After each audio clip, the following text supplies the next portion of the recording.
Coucou tout le monde, on se retrouve aujourd'hui avec une nouvelle vidéo et aujourd'hui j'avais envie de rendre hommage avec vous à l'automne qui s'en va peu à peu avec une manucure toute en feuilles d'automne et en couleurs rouge, orange et vert. Alors tout d'abord je vais appliquer sur mes ongles les couleurs de base de mon nail art et donc ça va être un bordeaux sur tous les doigts sauf le majeur et l'annulaire où je vais mettre du blanc. Alors je sais pas si vous remarquez là que le pinceau du vernis blanc c'est pas le même que d'habitude et là en filmant je me suis dit mais qu'est-ce que c'est que ce vernis là que je suis en train de mettre, il est des tout pâteux bizarres et en fait j'ai regardé, c'était mon vernis de stamping, voilà. Donc bravo, on applaudit bien fort, hein. Moi je me mets du vernis de stamping sur les ongles, voilà, bravo, mais heureusement pour la deuxième couche j'ai mis mon vernis normal. Et ensuite on va faire du stamping inversé pour faire un petit peu de coloriage là-dessus. Donc je vais prendre cette plaque de Born Pretty Store et ce motif de feuille que j'avais très envie d'essayer. Et donc ce que je vais faire c'est que moi j'ai plusieurs embouts de stamping donc je vais les utiliser. Mais si vous avez un tapis en silicone ou tout simplement une feuille de classeur, vous savez les feuilles transparentes plastifiées là pour les classeurs, vous pouvez utiliser ça aussi, ça marche très très bien. Donc je vais stamper 4 fois ce motif, donc autant de fois que je veux avoir le motif sur mes ongles en fait, donc 4 fois puisque 2 et 2, hein. Bravo, on fait des maths aussi avec moi. Et donc voilà.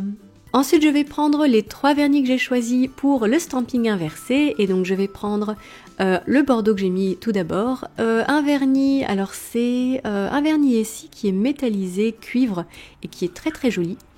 Et le vernis kaki que j'ai déjà utilisé la semaine dernière pour mon nail art camouflage. Donc avec un pinceau fin, je vais prendre une toute petite goutte de vernis à chaque fois et je vais colorier tout doucement mes motifs. Donc j'y vais comme vous voyez par petites touches pour ne pas risquer de trop dépasser. Alors si on dépasse un petit peu, c'est pas trop grave, par contre faut éviter de faire des gros pâtés quand même. Alors je colorie peu à peu, je remplis les dessins. Hop hop hop, en alternant chaque couleur et il y a une feuille où j'avais envie de faire un petit test. Donc sur le centre de la feuille j'ai mis du cuivré et sur le reste en fait j'ai fini en remplissant avec le kaki pour voir ce que ça donnerait d'avoir des nervures vous savez en cuivré. Et je ne vous cache pas que c'est une technique qui demande quand même un peu de patience parce que mine de rien, c'est un peu long de faire ça, de colorier comme ça chaque motif. Voilà, faut avoir un petit peu de motivation, un peu de temps devant soi et un bon film à regarder à la télé en même temps.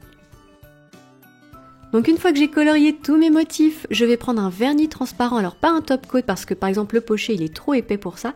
Par contre, un vernis transparent il est assez fluide et donc ça marche bien. Donc je vais recouvrir mon motif, j'attends 25 minutes, une demi-heure que ça sèche.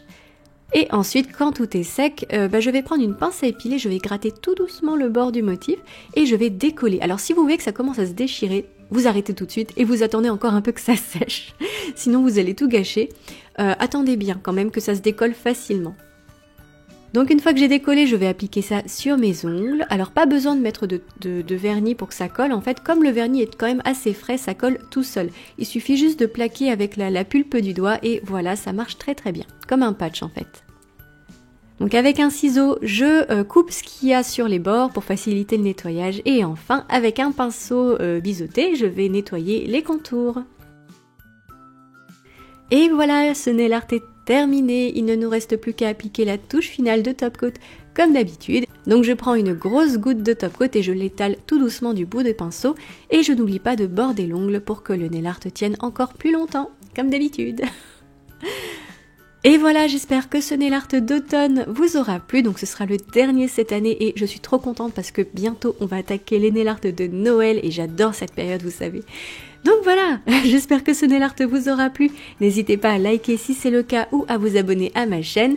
N'hésitez pas aussi à me rejoindre sur les réseaux sociaux comme Snapchat ou Instagram.